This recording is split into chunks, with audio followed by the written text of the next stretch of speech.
So when I met my friends, they asked me, Yousuf, did you ever travel on the aeroplane? I said, no, in my life. We come from a humble family.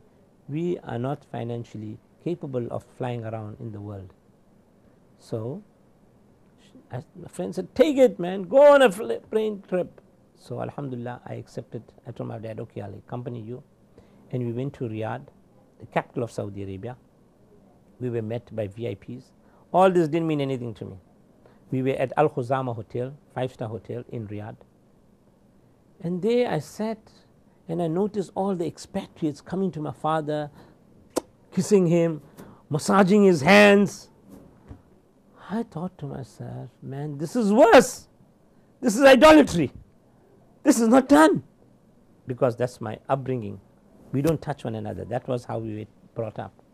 And here they are kissing my father, they're rubbing his legs. But one thing I noticed, that when a local Arab walked in, all those expatriates disappeared.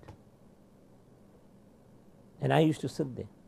One day, a minister walked in. The expatriates were all around my father, and they're telling him, Mr. Deedat, because of you, our respect has been elevated in this kingdom. I didn't understand all that. One Arab minister walked in, and he sat down. And I was sitting not far away from my father, and all the expatriates disappeared, and all the Arab delegations sat with him. And then this Arab minister asked my father, Mr. Deedat, you are a da'i, you won the award. What type of da'i are you that you do not understand Arabic? I looked at my father and I said, that's right. Deedat doesn't know how to speak Arabic. And there my father admitted. He told the minister, you are right, Sheikh. If somebody shouts out here, fire, fire in Arabic, I wouldn't know what that is. The Quranic Arabic I know. Kul, say, I know when Allah subhanahu wa ta'ala says that. But if you dialect, I don't know Arabic. But I blame you for me not knowing Arabic. And I was stunned. And Sheikh said, you were good people. You all came to trade with us in India. And we saw that you all were honest people, honest businessmen, sincere. And at the same time, when it came to worship, you dropped everything and began to worship God. And we said, man, we like to be like you people. Because originally, we Indians were all Hindus. Islam is a new religion to us. So, you left somebody behind to teach us alif, ba, ta, tha. Qul huwa Allahu ahad, Allahu samad, lam yalid, walam yulad, walam yakul lahu kufuwan ahad. Don't understanding a thing. So like parrots, today in South Africa, there are thousands of hufazas that read so fluently and so beautifully, but they don't understand a single word. Who is the cause of that? The Arabs, poor things. They taught us how to read parrot form. We became parrots. So my brother minister, you are right, but I blame you for that. So it was a good answer, but it didn't convince me so much. But I never knew that Deedat had a Scud missile coming. And then he asked the minister, my dear minister, how many masjids are here in Riyadh, Kingdom of Saudi Arabia? And he gave a figure about 1,000 or so. So my father is asking, who is the Imam speaking to in that masjid? He said, no, he's addressing us Muslims. Then Sheikh Deedat said, this is what the Imam is saying during your Maghrib Salah. Bismillahir Rahmanir Rahim. Qul ya ahlal kitab ta'alaw ila kalimatin sawa'in baynana wa baynakum Allah na'budu illa Allah wa la nushrika bihi shay'an wa la yattakhidhu albaban min dunillah. Meaning is, say, O people of the book, come to common terms as between us and you, that we worship none but Allah, that we do not associate any partners with Allah. Again the Imam is addressing the people in the masjid. لَقَدْ كَفَرَ الَّذِينَ قَالُوا إِنَّ اللَّهُ وَالْمَسِيحُ ابْنُ مَرْيَمَ. Anyone who says Jesus Christ, the son of Mary, is God, is making kufr. وَقَالَ الْمَسِيحُ. But Jesus Christ said, Ya Bani Israel, O children of Israel, La'budullah, worship one God. Rabbi wa Rabbukum, who is my Lord and your Lord. Innahu man yushrik billah. Anyone who will associate anyone with Allah, faqad harrama Allahu alayhi al-jannah. Allah will make Jannat haram for them. وَمَأْوَهُ النَّارِ, and the fire of hell will be the dwelling place. وَمَا لِلظَّالِمِينَ مِنْ أَنصَارٍ, and for the wrongdoers there will be no forgiveness.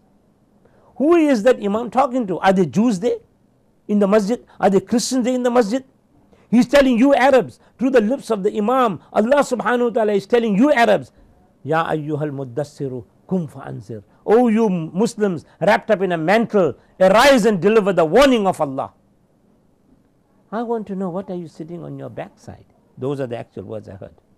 What are you sitting on your backside and telling me I don't know Arabic? What are you doing? And I got shocked. I said, who is this man? This is Ahmad Deedat, my father? Man, he's insulting the host. And then the minister opened his mouth. And what he said changed my life. The statement of the minister was, and I quote, Mr. Deedat, I apologize for asking this question. I take it back. You are doing a great work. And he got up, he shook my father's hand, and he left. And that was the day I made a promise to Allah subhanahu wa ta'ala that please help me to stand by my father, to help him, because this was no ordinary man. That was the day I saw that he was no ordinary man. That was the day it changed my life. I dropped everything. Whatever my father said, I heard. I began to hear.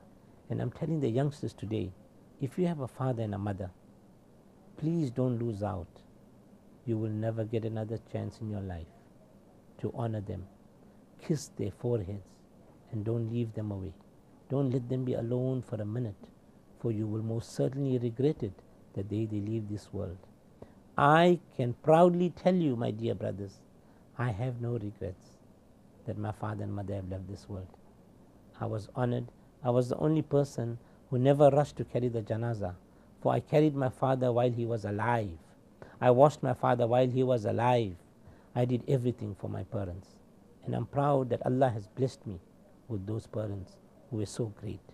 And all of you who love Ahmad Deedat, and if you don't love your parents, you are not one of those who are the followers of Ahmad Deedat.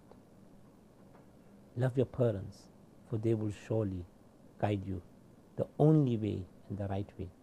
La ilaha illallah, la ilaha illallah, la ilaha illallah, la ilaha illallah. The most challenging year for Yousuf Ahmad Deedat was when his late father Ahmad Deedat fell sick and was then said to have been suffering from the stroke called the Lokin syndrome in 1996.